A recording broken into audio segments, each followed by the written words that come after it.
Good morning. Israel's permanent representative to the United Nations, Danon, will make a brief statement and take a few questions. Hello, good morning. In a few moments, I will address the Security Council on the regime of the Islamic Republic of Iran.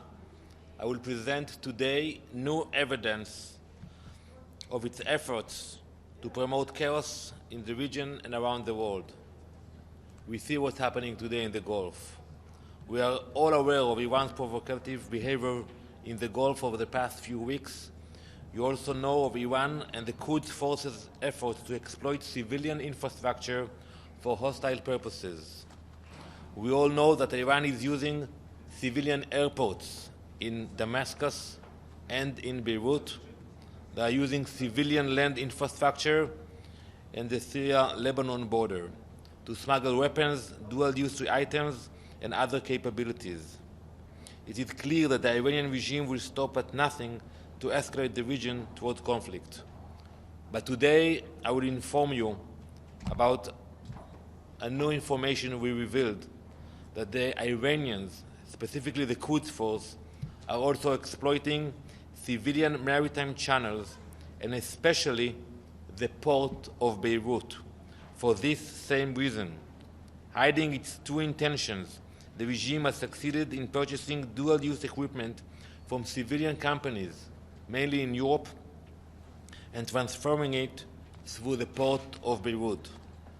The goal for these materials is to support Hezbollah, so the Iranian proxy can advance its weapons supply and missile conversion program.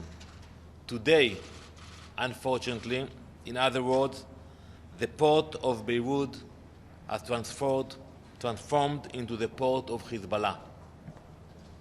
Ladies and gentlemen, a month ago, the UN held an event commemorating 25 years since the bombing of the Amia Jewish Center in Buenos Aires, Argentina. This attack took the lives of 85 people and wounded hundreds. Last week, Argentina took a critical step and designated Hezbollah as a terrorist organization.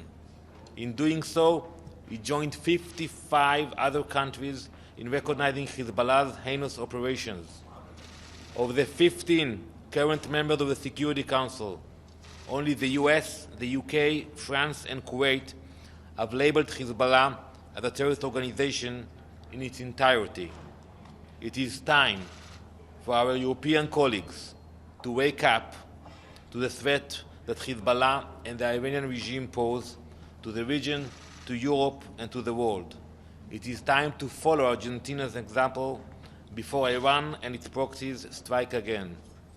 Today, it is not the day for appeasement, but rather the moment for all of us to take a stand in protection of the world order. Thank you.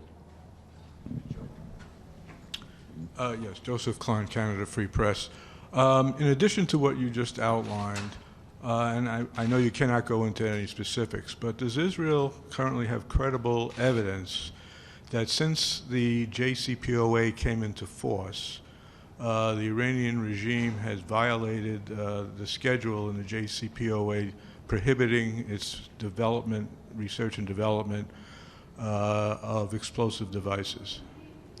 So we revealed information about what's happening in Tehran many times. But I recommend that you will listen to the Iranians today. They are publicly saying that they are breaching the agreement. So it's not about what we are saying. It is about listening today to the Iranians and understanding that they are breaching the agreement, and they are very proud of it, unfortunately.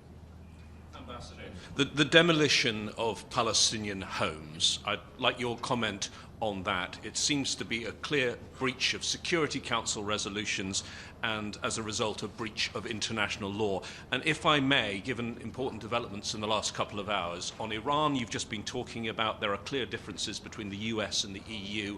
On the peace process between the Israelis and Palestinians, clear differences between the two. Do you have any hopes that Prime Minister Boris Johnson will take a more Trump-flavored approach? So first, regarding the demolition, we believe in law and order. If you build without a permit, your house will not stay. That's what happened to Jewish homes and to Arab homes. No, not in this case. In this case also there was a security issues, and we call them, yes, to get the right permits and to build, but not to do it without any permits. And by the way, I was never asked here about demolition of Jewish homes that were built illegally.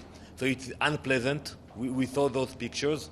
It's not easy to demolish homes, even if they were not housed yet. But that's the rule of law in Israel. We welcome and we want to send our wishes to Mr. Johnson, and we hope he will engage in the peace process, and we are looking forward to work with him. Alan Bulkati with Russian news agency RIA Novosti. Ambassador, is Israel ready to take part, to participate the coalition of countries to protect the passing by vessels in the Persian Gulf? So we have a lot of concerns about the Iranians, and it's interesting to see that today Israel and the Arab countries think the same. It's not always the case. And today most of the moderate Arab countries share our concerns about Iran. We will do everything necessary to protect Israel. So we are worried about those aggressions because we feel it in Lebanon, we feel it in Syria, we feel it in Gaza, but unfortunately we know that the Iranians, they want to exploit the revolution. I will speak about that in a few minutes, about the goals of the Iranians. So yes, we do call to the Western democracies to take action and to secure stability in the region. Thank you very much. Thank you, Ambassador.